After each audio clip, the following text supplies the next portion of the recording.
Volume नहीं है, hair fall बढ़ता ही जा रहा है, अगर ऐसे सभी डाउट्स आपके भी हैं तो ये वीडियो बहुत ज़्यादा हेल्पफुल होने वाली है। और ट्रस्ट मी, मैंने एक एक चीज़ पर बात करी है जो कि आप मिस करते हो, जिसकी वजह से आपका हेयर फॉल बढ़ता जा रहा है और हेयर ग्रोथ होने का नाम ही नहीं ले रही है। मैंने भी इस लूप में मैं फंस कर देखा है, तभी मैंने ये सारी लिस्ट बनाई है जिसकी वजह से मेरी हेयर ग्रोथ रुकी हुई थी। और अब आप देख ही सकते हो काफ़ी हद तक टच वुड है कि मेरे मतलब जो हेयर ग्रोथ है वो भी बढ़ रही है, हेयर फॉल भी कंट्रोल्ड वे में होता है।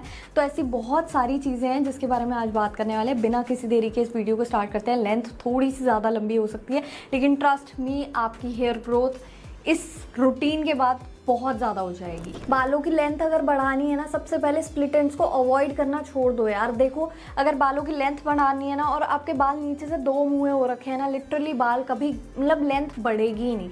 तो सबसे पहले 3 महीने में एक बारी स्प्लिट एंड्स रिमूव करने चालू कर दो।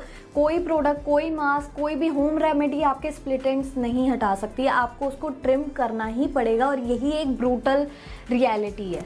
और अगर टाइम नहीं है ना सैलून जाने का, इस टाइप का ट्रिमर ले सकते हो। मेरे पास भी नहीं होता। जब भी मुझे लगता है मेरे स्प्लिट एंड्स बढ़ गए हैं तो मैं हमेशा इसको यूज़ करती हूँ और स्प्लिट एंड्स काफ़ी हद तक रिमूव हो जाते हैं। और अगर स्प्लिट एंड सच में अवॉइड करने हैं ना, तो सबसे पहले तो अपना शैम्पू को ना सिर्फ स्कैल्प पर यूज़ करना है, बिल्कुल भी लेंस पर यूज़ नहीं करना होता है, क्योंकि वो मॉइस्चर को खींच लेगा। हमें बालों की लेंथ जो है ना वो हमेशा नरिश रखनी होती है, मतलब हाइड्रेटेड रखनी होती है। और जो स्कैल्प है ना उसको ज़्यादातर क्लीन रखना होता है। देखो, स्कैल्प को हमेशा क्लीन रखना होता है, जो लेंस है ना उसको हाइड्रेटेड रखना होता है, जिसके लिए मैं यूज़ करती हूँ एक हेयर मास्क। मतलब वंस इन अ वीक क्या, जब भी मैं हेड वॉश करती हूँ मैं हेयर मास्क प्रेफर करती हूँ। उसकी जगह आप कंडीशनर भी प्रेफर कर सकते हो, क्योंकि हमें लेंस को हाइड्रेटेड रखना है। और एंड्स के लिए मैं यूज़ करती हूँ इस टाइप का कोई bonding repairing kind of serum, या फिर ऑयल भी यूज़ कर सकते हो। That's absolutely right.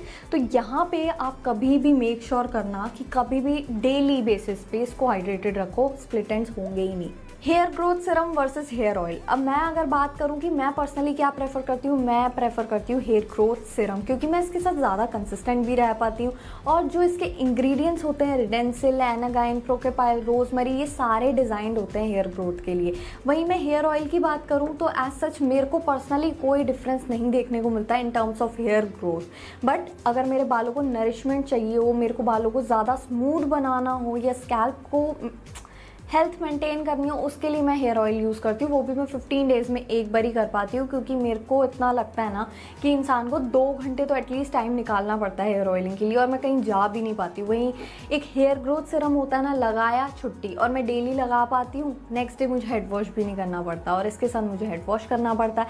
बट मैं अगेंस्ट नहीं हूँ हेयर ऑयल के, लेकिन कहीं ना कहीं वो इंग्रेडिएंट्स टाइम लेते हैं, बहुत ज़्यादा क्वांटिटी आपको लगानी पड़ेगी, तब जाके मतलब एक अच्छा सर्टेन हेयर ग्रोथ पॉसिबल है। मतलब आपको कंसिस्टेंसी ज़्यादा मेंटेन करनी पड़ेगी, वीक में 3 बारी 2 बारी।